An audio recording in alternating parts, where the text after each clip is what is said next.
Bom dia, irmãos. A graça e a paz do nosso Senhor Jesus Cristo esteja contigo nesta manhã de domingo. Estamos dando continuidade, ao estudo de 1 Crônicas e chegamos ao capítulo 28 e 29. Nesses capítulos nós vamos estudar aquilo que um empreendedor, aquilo que um rei, aquilo que um empresário, ele tem mais de prestígio que ele gostaria de deixar, que é o legado. Esse legado, ele tem que ser seguido pelo próximo sucessor. E esse sucessor de Davi era Salomão. Então não havia sucesso no trono davídico, na casa de Davi, se ele não tivesse um sucessor que pudesse empreender um sonho que Deus tinha dado para ele, que era construir o templo. O foco central agora do cronista vai ser nessa transferência de reinado, nessa transferência do reinado de Davi para Salomão, aonde Davi vai dar todas as instruções para Salomão. Então, nós vamos ver nesse estudo de hoje, que se chama Preparando o Sucessor, 2 pontos muito importantes. E isso nós levamos também para as nossas vidas, que é a apresentação desse sucessor e, um segundo momento, uma palavra de encorajamento para que ele possa enfrentar as dificuldades, as adversidades que a vida e o reinado vai proporcionar, ou que a vida e a empresa que o seu sucessor, ou se você está sucedendo alguém numa empresa, vai te proporcionar. Então, Salomão era um jovem, muito temente a Deus, ele era muito inexperiente, Ele estava acompanhando seu pai ali, mas Deus tinha escolhido ele, assim como Deus tinha escolhido a Davi. Deus tinha ungido Salomão, que ia ser o próximo rei, assim como Deus ungiu também Davi, rei, antes de ele assumir o trono, quando ainda Saul era o rei. Então essa apresentação solene que nós vamos ver está no capítulo 28, no versículo 1, que os irmãos vão ler em casa, ok? Então esse capítulo, especificamente, os irmãos vão ver em casa, porque eu queria aqui que vocês percebessem na leitura o que nós estamos falando aqui. Então, qual que foi o motivo dessa escolha de Salomão? Deus quem escolheu e ungiu a Salomão, como eu já falei, Isso está lá em 1 Crônicas 5, 1 Crônicas 28, versículo 5, e no capítulo 22, do 8 e o 9. Davi elegeu 2 motivos relevantes, para justificar a escolha, para a convocação dessa assembleia que está no versículo 1. A construção do templo, que ele desejava construir, mas não lhe foi permitido. Deus falou que havia muito sangue na mão dele. E o segundo era para sentar-se no trono do reino do Senhor, Então Davi, ele tinha uma grande consciência de que aquilo que ele tinha, não era dele, era de Deus. Todo aquele legado que ele tinha não era para o seu engrandecimento, mas sim para a glória de Deus. Então ele queria que isso fosse transmitido a Salomão. Ele queria que isso fosse colocado no coração de Salomão, dizendo que o tempo de um rei, ele é contado. E o tempo do trono de Deus, da glória de Deus, ele é incontável. Então quem permanece é o Senhor, e não nós que somos homens, que temos fim, Então Davi ressalta que Deus escolheu a Saul, e por ele ter escolhido a Saul, esse reinado ele tinha que ser prosseguido, mas prosseguido de uma forma que não se engrandecesse o rei, mas sim ao Senhor. Porque lembre que nessa época aqui era uma teocracia, um reino onde Deus determinava o que ia acontecer, o que o povo tinha que fazer. Então a palavra de encorajamento que Davi dá a Saul, né, a Saul não, a Salomão, desculpe, dá a Salomão, é que compreendia em três pilares, né? O primeiro deles era encorajar a conhecer ao Senhor e obedecê-lo de todo o coração. Isso nós vamos ver no capítulo 28, do versículo 9 ao 10. Então Davi, ele dá essa palavra de encorajamento para Salomão, para que ele conhecesse o Senhor de todo o coração. Para isso, Salomão teria que desenvolver um coração íntegro e disposto a obedecer igualmente o seu pai. Então, para que Salomão pudesse desenvolver esse coração, ele teria que seguir os passos de seu pai, os passos do seu antecessor. O chamado, né, para isso é de Deus, mas a decisão somente caberia a Salomão. E nós vamos ver nos capítulos para frente que Salomão, ele escolhe, né? Ele tem essa percepção. E no segundo ponto, uma segunda palavra de encorajamento, é a exposição dos planos para a construção do templo, né? Então isso a gente vai ver lá nos versículos de 11 a 19 do capítulo 28. Então Davi, ele coloca o sonho dele nas mãos do filho. Ele explana toda a preocupação, todos os detalhes que ele tem, todas as esperanças que ele tem nessa construção. Ele coloca tudo isso na mão do seu filho Salomão. E isso não é só o sonho, mas sim todos os recursos, todas as riquezas, os projetos, tudo. Estava tudo pronto para Davi construir, só que Deus falou assim: você não vai construir. Quem vai construir vai ser seu filho Salomão.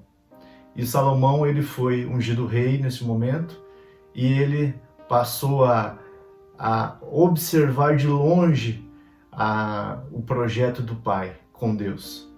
Mas sabendo que chegaria o dia, e esse dia chegou, que ele seria convocado a executar esse projeto. Então, era a principal tarefa de Salomão, era justamente a construção do templo. O resto era acessório, o resto era periférico. Salomão tinha o único objetivo de construir o templo, mas tinha os requisitos que o seu pai já tinha o avisado, que Deus exigia dele, que era um coração íntegro. E a terceira palavra de encorajamento que nós vemos que Davi dá ao seu filho Salomão, ela está lá no versículos de 20 a 21.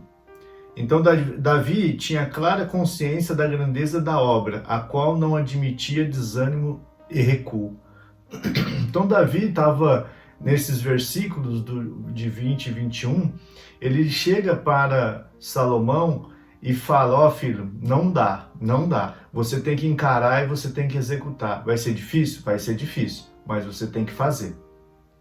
Além de suas palavras de encorajamento a Salomão, ele ressalta as equipes, né? Ele já tinha deixado tudo organizado. Então, o que nós estudamos nos estudos anteriores era justamente para que chegasse neste momento, estaria tudo organizado. Então, nós vimos a divisão dos levitas, a divisão dos exércitos, a divisão do pessoal da casa de Deus, do armazém de Deus, como na última aula. Então, a gente viu tudo isso preparado. E que estavam todos comprometidos e dispostos a cooperar com Salomão, com o futuro rei.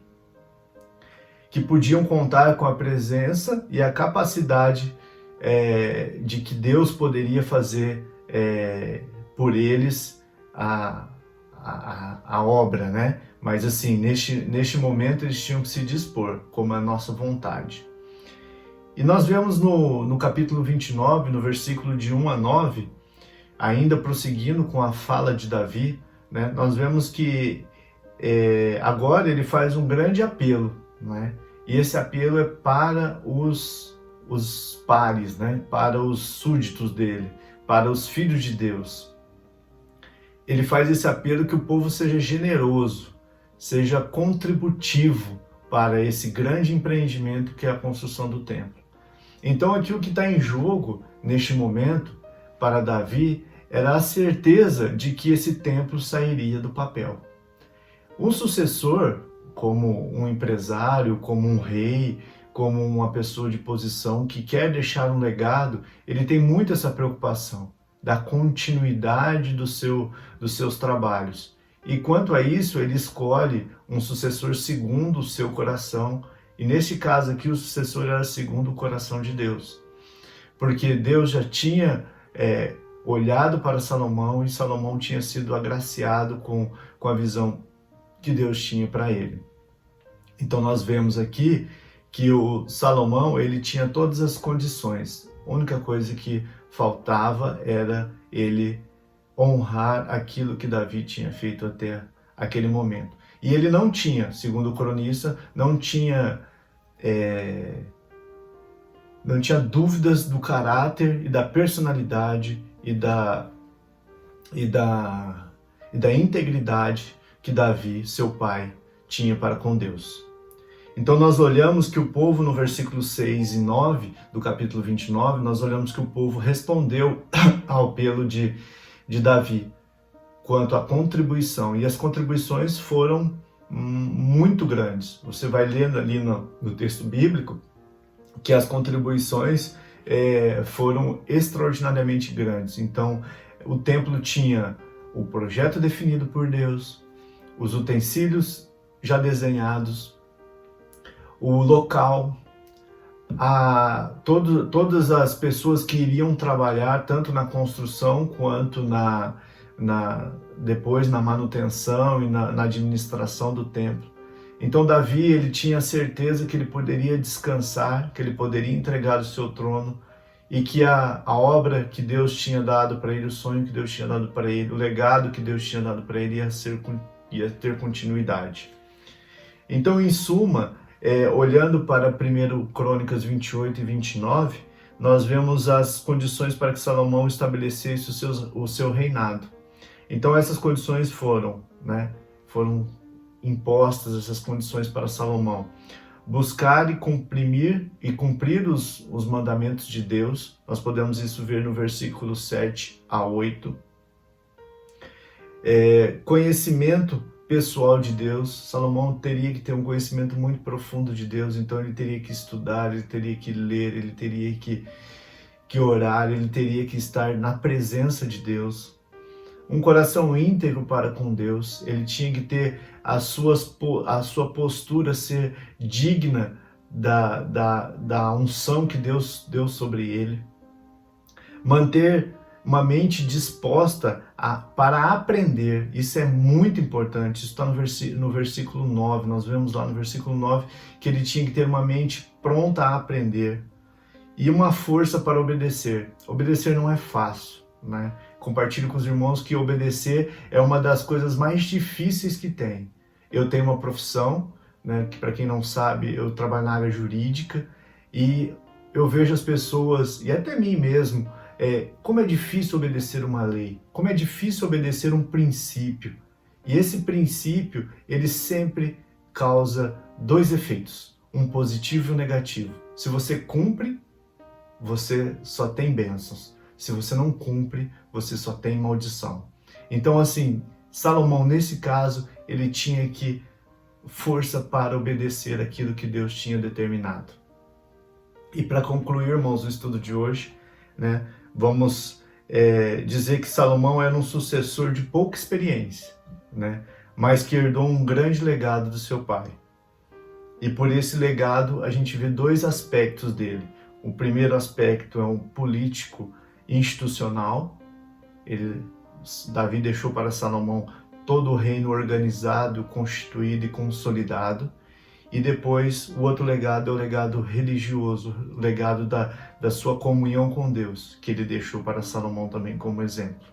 Então, que nós possamos, nesse dia, refletir sobre isso que nós estudamos aqui, qual o legado que nós temos deixado e de que maneira nós temos deixado esse legado e para quem nós temos deixado esse legado. Então, que nós possamos refletir sobre isso e que no próximo estudo, no próximo domingo, nós possamos avançar um pouco mais. Deus abençoe e que você tenha uma ótima semana.